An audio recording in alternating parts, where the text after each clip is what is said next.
You're an Islamophobe, and although you live here, I want you to know as mayor, you are not welcome here. And the day you move out of the city will be the day that I launch a parade celebrating the fact that you moved out of the city, because you are not somebody who believes in coexistence. So there's a viral video out of the city of Dearborn, Michigan, where you have the mayor of Dearborn, a guy called Abdullah Hamoud, going after a resident of that particular city, saying that he's a racist, he's an Islamophobe, he's not welcome in Dearborn, Michigan, and in fact, the day that this individual leaves Dearborn, Michigan, he will throw a parade in honor of this evil white racist bigot leaving the city. And this is usually the clip that you'll see. In fact, if you go to the local news reports, this is the main highlight of the exchange. However, what you don't see, and oftentimes you have described for you, which I find very questionable, is what the guy said, what he was upset about, and what he actually did in order to set off the mayor of Dearborn. Because in reality, what this is a dispute over the naming of a specific street to a journalist that happens to be in and around the area. And to be clear and to be 100% fair to the city of Dearborn,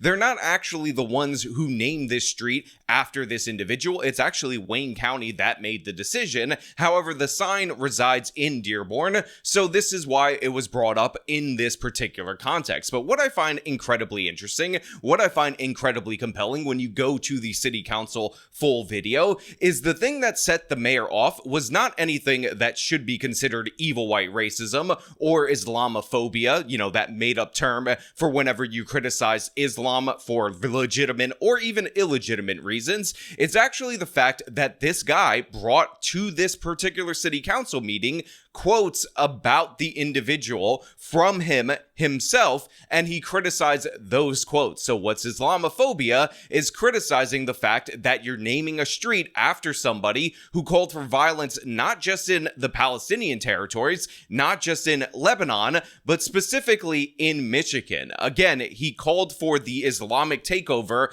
of Michigan in a place like Dearborn, and based on the mayor's reaction, what we can see for ourselves is that appears to be exactly what happened. Again, you're not allowed in this guy's city if you dare speak up about Islam. You're not allowed in this guy's city if you dare criticize one of their figures, even if they're calling for violence in multiple quotes. That's just a good journalist, and you need to shut up and take it, because guess what? You're not welcome here anymore. And this is what we're going to talk about today. I'm going to play you the entire exchange that went down, or at least huge chunks of it, so you could see for yourself the kind of energy that the citizen was bringing versus the mayor of the city, who again is supposed to not only tolerate but permit freedom of speech, and how angry he got in response to hearing the quotes of possibly one of his own idols. But before we get into that, I want to thank everybody who supports this channel via actualjusticewarrior.com/join. I feel like having that sign up there, it's almost like having, naming a street Hezbollah Street or Hamas Street. Hezbollah, bombed the embassy in Beirut, and including many Americans. So I just feel it's quite inappropriate. You're an Islamophobe, and although you live here, I want you to know as mayor, you are not welcome here. And the day you move out of the city will be the day that I launch a parade celebrating the fact that you moved out of the city, because you are not somebody who believes in coexistence. So the clips played in the local news, and by the way, in news agencies all across the country, go as you just saw right there. You have the individual saying this would be like naming a street Hezbollah Street or naming it Hamas Street. Remember, these are the people that bombed our embassy in Beirut, and it's unacceptable. And then you have the mayor coming down and saying Islamophobia, Islamophobia, you are Islamophobia. How dare you with your Islamophobia, as if there wasn't way more to this exchange. And by the way, as if the mayor wasn't angry at this individual in particular for other criticisms of him and Islam in the past, which again, in the United States of America, you are not only entitled to do, but you're supposed to be respected when you do so by government officials. But this guy wants to punish this member of the city, this regular ass citizen, for daring to question Islam, because guess what? Dearborn, Michigan, majority Muslim city, and they don't tolerate your rights, your American idea of what freedom is, once they're in the majority. I'm sure he's done a lot of good things for the community, starting the Arab American News. But one thing I'm very concerned about, which I think a lot of people in Dearborn would be concerned about, I could just read his direct quotations. I'll read a couple of them. These are from 2022. So, yeah, he talks about how Can you tell us The what blood- the issue is? Yeah, Before you Councilman start Abram. reading things, can you just tell us what your concern is? Yeah, Councilman my concern is he's a promoter of Hezbollah and Hamas. So this guy comes in, he talks about his concerns with this particular street, and then he says he's going to pull up his direct quotations. And again, this is what they're actually angry about. This is what they're upset about. The fact that he's quoting the guy that has his name plastered on a street in their city. And of course, before he even gets ready with the quote, they start saying, what's your issue? Just tell us what your issue is. Tell us what your problem is. Don't quote this guy. Don't actually tell people what he believes, because we find that to be Islamophobic. Again, when you quote a guy's own statement, somebody that they're portraying as a journalist, somebody that they're portraying as this neutral truth teller, that is the issue right there. So already you could tell that they know what's happening over at this city council. They know what time it is, and they're trying to cut that off any way humanly possible. So again, pay attention to the fact that the city council of Dearborn, Michigan does not want these quotations read. They don't want this on the record. They don't want people to see this. And ironically, the fact that they had this ridiculous reaction to this guy speaking out about this street, you end up in a situation where the city council meeting that had 900 views at the time that I'm recording this video had gained significantly more traction than it would have otherwise, based on the fact that you had the mayor freak out and everybody trying to give him applause. And of course, almost nobody is going to look into the real clips, but I did. I'm pulling this up. I'm bringing this up so you could see and hear for yourself. There's lots of quotes, but just a couple of quotes here. He talks about how the blood of the martyrs, I'm quoting, irrigates the land of Palestine. And then further quotes, he talks about how the terrorists should strike them with knives and with their bare hands, and they're victorious. And he also encourages the use of rockets over there. And then another quote from 2022, "We are the Arabs who are going to lift Palestinians all the way to victory, whether we are in Michigan and whether we are in Jenin." So the reason why I mentioned this is that it sounds like he could be inciting violence in Michigan. "Believe me," I'm continuing the quotation. He says, "Believe me." He's not. I just want to be clear. He can speak for himself.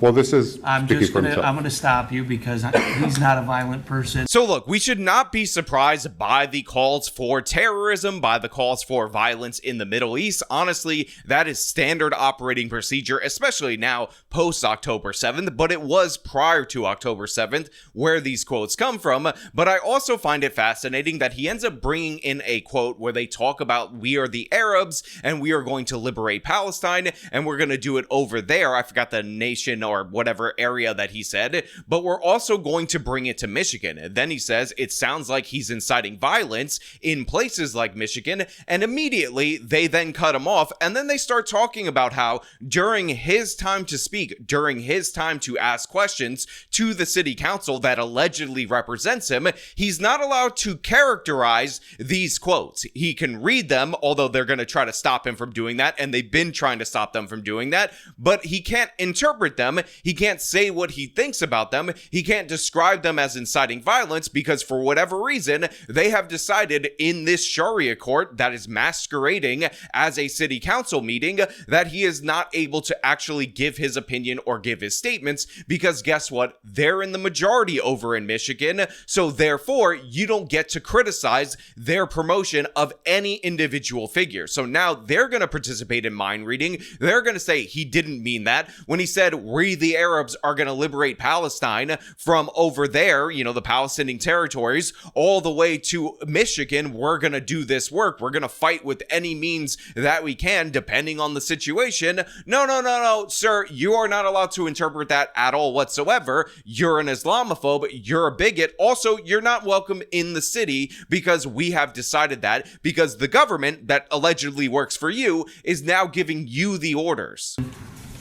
And you can interpret his words any way you want, but I will guarantee you he is not intending to incite violence anywhere in the world. Well, Councilman He could Abraham. defend himself if he were here, but Sure. we're not going to allow personal attacks in our community. So again, it's just not true that he's not trying to incite violence anywhere in the world. He obviously is doing so. Now you can say you're allowed to call for violence in other parts of the world. You're allowed to make general calls for violence. That is protected by the First Amendment. And by the way, for those of you who think that is not the case, how many people have you heard that want the United States of America to target the drug cartels in Mexico or in international waters off the coast of Venezuela? Those are general calls to violence, general calls to actions that are 100% protected. But you're not going to tell me that this guy isn't calling for violence anywhere when he's saying fight back with knives, fight back with fists, fight back any way that you can, again, depending on the situation,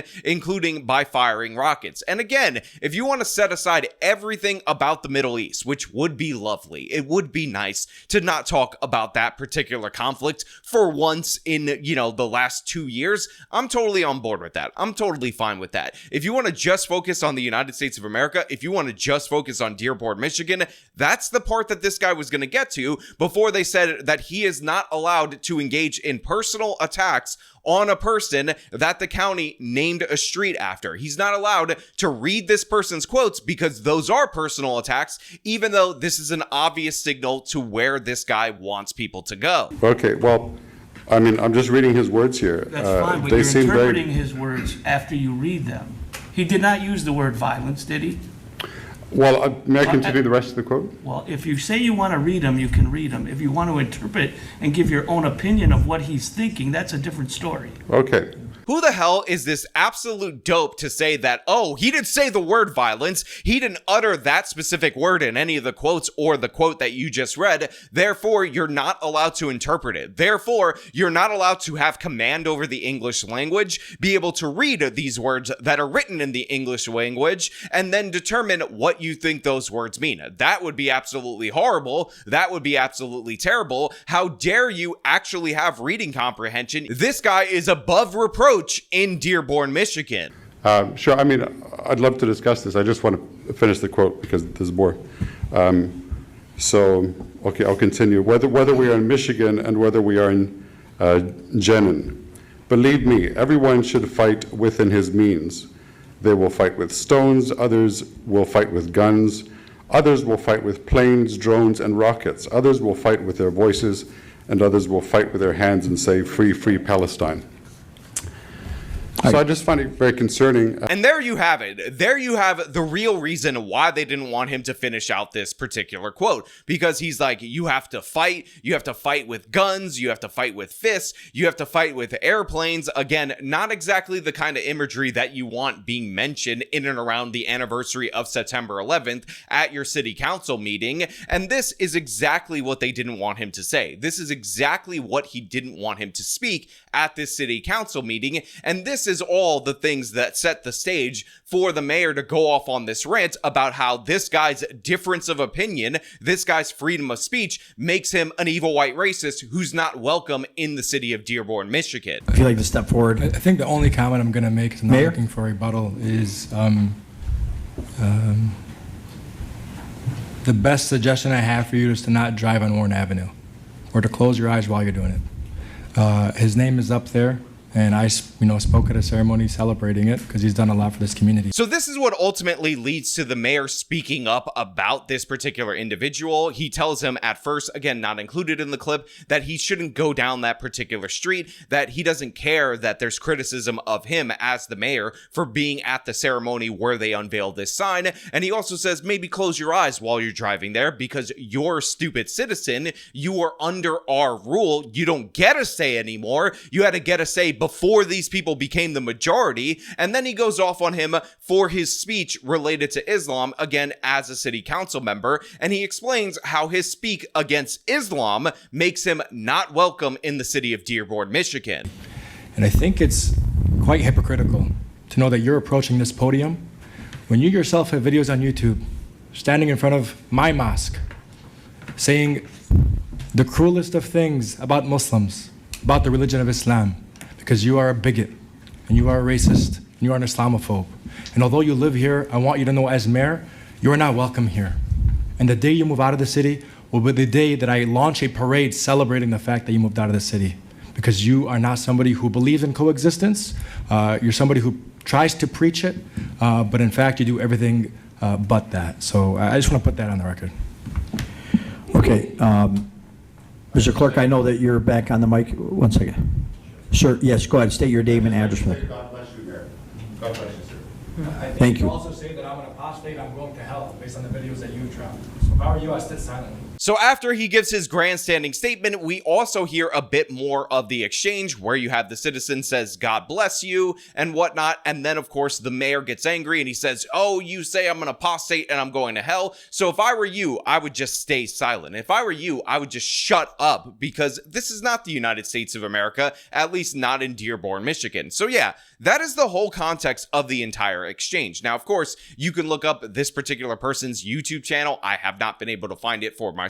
You can review his videos. You could determine if he's actually guilty of the sin of Islamophobia. But the fact is, you have a politician, a mayor, saying that your criticism of Islam makes you unwelcome in an American city. And I find that to be ridiculous. And by the way, had this been a Christian religious politician that had this particular stance, I would find it equally ridiculous. Had this been a Jewish politician, and let's say you have a nearly majority or all Jewish town or all Jewish city council, and they made these particular claims, that would also be ridiculous. But you know what? Those are just my thoughts. I want to know what you guys think down in the comments below. As per usual, if you like this video, show them by leaving a like, subscribe for more content, follow me on my social media, support me via the support links in the description of this video. This has been me talking about a Muslim mayor saying you're not allowed to criticize Islam, otherwise you're unwelcome in a city. Till next time.